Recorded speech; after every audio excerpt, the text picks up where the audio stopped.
दोस्तों नमस्कार। रोजगार के दस्तक के चैनल पर आप सभी का स्वागत है। प्यारे दोस्तों, जैसा कि आप सभी जानते हैं कि आपकी सीटेट की परीक्षाएं दिसंबर जनवरी माह में प्रस्तावित हैं और आप अपनी तैयारी को लेकर पूरी तरह से सज्ज हैं, पूरी तरह से समर्पित हैं और मुझे आशा भी है कि आप बेहतर कर रहे होंगे।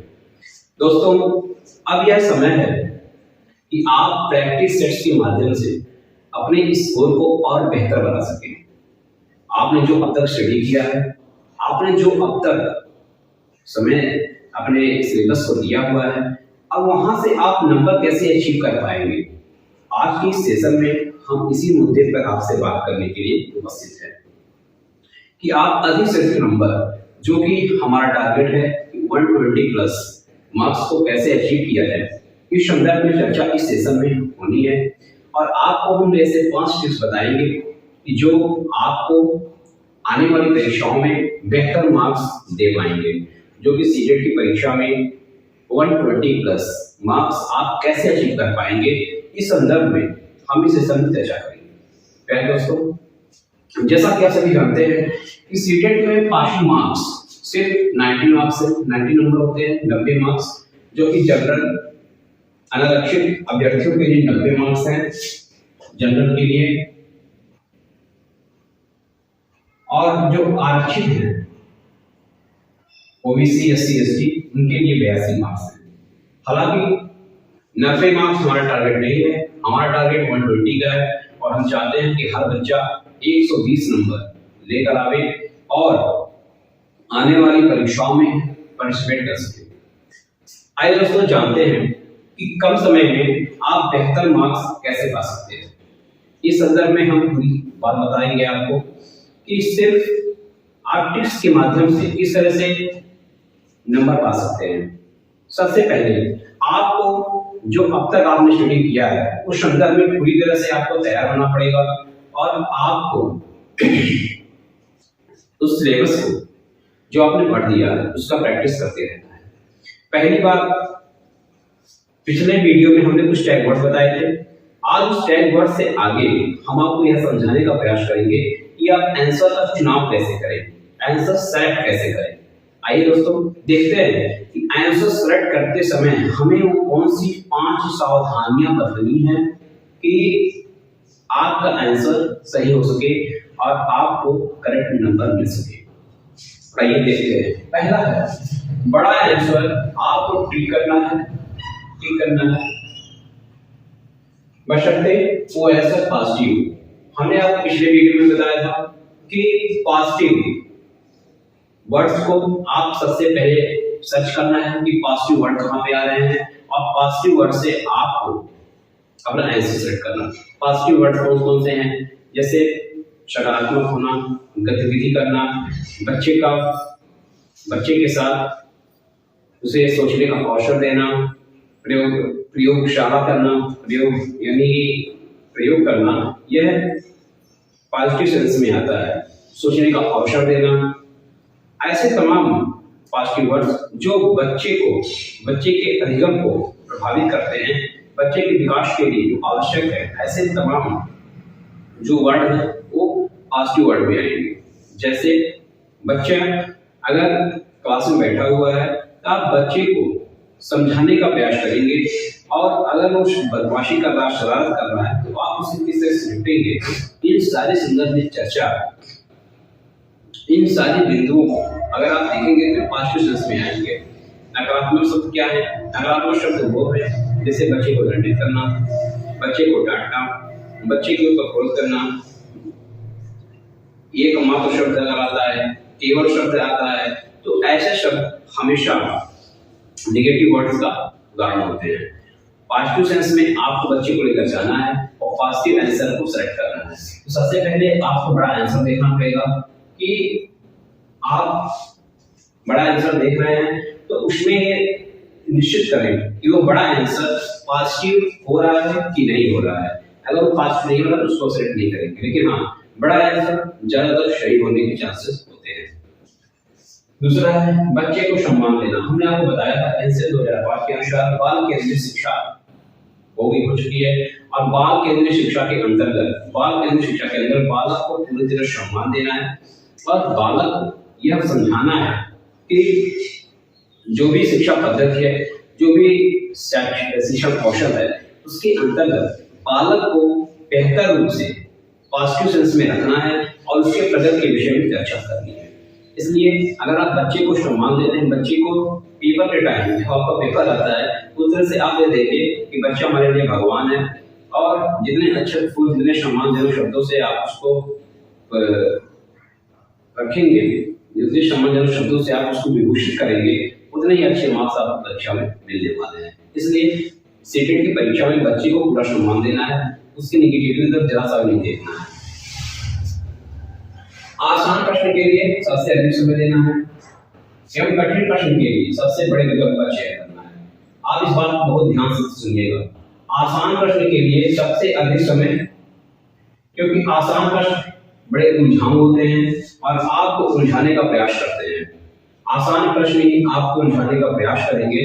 जैसे हमारे पास 2021 का पेपर है, हमने आपको पिछले वीडियो में बताया था, इसमें बहुत सारे आसान प्रश्न ऐसे आए हुए हैं जो देखने में तो आसान लग रहे हैं लेकिन उनके आंसर बड़े ही टफ हुए हैं। जैसे सीखने की प्रक्रिया में पुनरावृत्ति का महत्व है, क्योंकि प्रश्न है सीखने की प्रक्रिया में पुनरावृत्ति का महत्व है।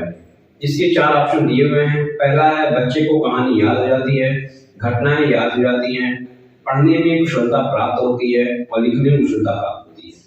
अब देखिए, प्रश्न तो देखने में बड़ा आसान लग रहा है कि सीखने की प्रक्रिया में पुनरावृत्ति का महत्व है, लेकिन जब आप इसके ऑप्शन को देखेंगे, बच्चे को कहानी याद आ जाती है, काफी ये भी हो सकता है, घटनाएं याद हो जाती है, ये भी हो सकता है, पढ़ने में कुशलता प्राप्त होती है, ये भी हो सकता है, लिखने में कुशलता प्राप्त होती है, ये भी हो सकता है। तो इस तरह के प्रश्न आपको सीटेट की परीक्षाओं में देखने को मिलेंगे, लेकिन आपको वहीं पर अपने आप को कंसंट्रेट रखना है, अपने आप को ध्यान से रखना है, मन ना भटकने पाए, आपके उद्देश्य में अस्पष्टता ना आने पाए, कि बालक को पूरी तरह से एकाग्रचित रखते हुए, यानी आपके ध्यान में होना चाहिए कि बालक को पूरा सम्मान देना। उस दृष्टि से आपको सोचना है कि उस प्रश्न का आंसर क्या हो सकता है।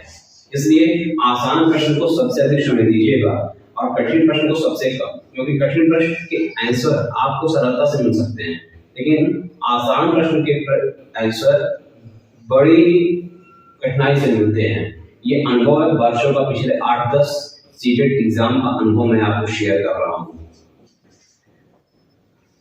तो इसलिए आसान प्रश्न के लिए सबसे अधिक समय देना है और कठिन प्रश्न के लिए सबसे बड़े विकल्प का चयन करना है। इसको आप जरूर ध्यान से रखिएगा। चौथी बात है उपरोक्त सभी, अगर आपको ऑप्शन में उपरोक्त सभी मिलते हैं या ए भी मिलता है या दोनों विकल्प, जैसे ऑप्शन का चुनाव अधिक मात्रा में करना है।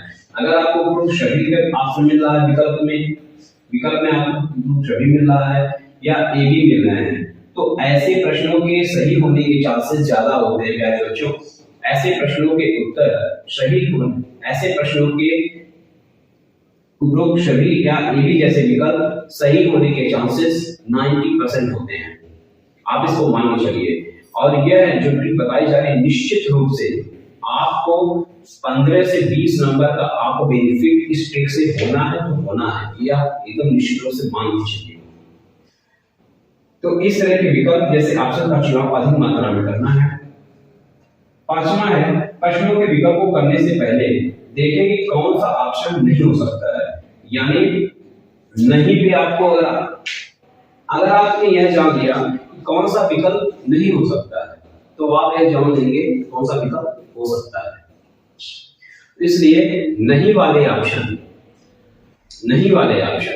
आपको जरूर टिक करना है। और जब आप निगेटिव टैग वर्ड जान जाएंगे, निगेटिव टैग वर्ड अगर आप जान जाएंगे तो आपको नहीं वाले विकल्प चयन करने में कहीं से कोई प्रॉब्लम होगी ही नहीं। निगेटिव टैग वर्ड जैसे मात्र, एक मात्र, केवल, ऐसे अगर आपको मिलते हैं, इनको पहले इग्नोर करिए। ऐसे ऑप्शन पहले ही इग्नोर होते हैं। जैसे मात्र ही मिल जाए, केवल मिल जाए, हतोत्साहित करने वाले शब्द मिल जाए, बच्चे को दंड देने वाले शब्द मिल जाए, बच्चे को गतिविधि से रोकने वाले शब्द मिल जाए, बच्चे को प्रयोग से रोकने वाले वर्ड मिल जाए। तो ऐसे टैग वर्ड होते हैं जो आपके आंसर को सरल बनाने में आपकी ही सहायता करते हैं। तो इसलिए ऐसे शब्दों को निश्चित रूप से आपको चूज करना है और ऐसे शब्द आपकी परीक्षाओं के लिए बड़ी बेनिफिशियल होंगे। हमने टैग वर्ड्स को लेकर एक वीडियो बनाया हुआ है, उसकी डिस्क्रिप्शन में मैं उसका लिंक दे दूंगा। आप उस टैग वर्ड्स को देख लेंगे और उस टैग वर्ड को अपनी कॉपी में नोटबुक में नोट कर लेंगे, निश्चित रूप से आपको बेनिफिट होने वाला है। प्यारे दोस्तों, ये तो हो गए 5 ट्रिक्स जो आपकी परीक्षाओं के लिए बहुत ही बेनिफिशियल होने वाले हैं। अब हम आपको बताएंगे कि आप क्वेश्चन को सॉल्व कैसे करें।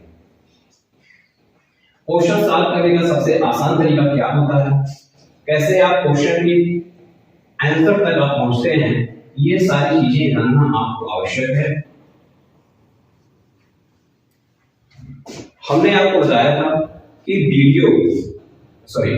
सीटेट की परीक्षा में आपको जो विकल्प मिलते हैं वो आपको सोचने के लिए थोड़ा सा विवश करेंगे, आपको यह बताने का प्रयास करेंगे कि आप उस क्वेश्चन के आंसर तक कैसे पहुंच रहे हैं। तो आपको सबसे पहले जो आप ऑप्शन देख रहे हैं उन ऑप्शन में निगेटिव वर्ड ऐसे क्रॉस करते चले जाएं और पॉजिटिव वर्ड ऐसे टिक करते चले जाएं। और जब आप इस तरह से करेंगे, पॉजिटिव सेंटेंस को निगेटिव वर्ड जहां मिल रहा है उस सेंटेंस को क्रॉस करते चले जाएंगे और पॉजिटिव वर्ड जहां मिल रहा है उस सेंटेंस को टिक करते चले जाएंगे। अंत में आप देखेंगे कि 3 आंसर ऐसे हैं जो निगेटिव हैं, 3 ऑप्शन आपको निगेटिव दिखेंगे और एक ऑप्शन आपको पॉजिटिव दिखेगा और वही पॉजिटिव आंसर आपका सही आंसर है। तो इस तरह से अगर आप प्रयास करेंगे, निश्चित रूप से आपके आंसर सही होने के चांसेस 90% बढ़ जाते हैं। और ये मेरा अनुभव है, करीब 8-10 सेटेड एग्जाम का मैं अनुभव आपको शेयर कर रहा हूँ कि निगेटिव वर्ड्स आपकी परीक्षाओं के लिए बहुत बेनिफिशियल है। साथ ही साथ कुछ मनोवैज्ञानिकों के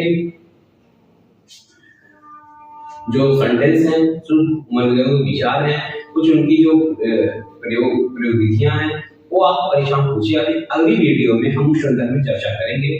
टैग वर्ड्स के लिए मैं डिस्क्रिप्शन लिंक में पिछले वीडियो का लिंक डिस्क्रिप्शन बॉक्स में डाल दूंगा, आप उसको देख लीजिएगा। ये आपकी परीक्षा के बहुत बेनिफिशियल, आपको आपकी परीक्षाओं के लिए हम बहुत सारी शुभकामनाएं देते हैं और ये 5 ट्रिक्स आपकी परीक्षाओं में निश्चित रूप से आपके लिए बहुत बड़ा बेनिफिशियल साबित होने वाला है। Thank you.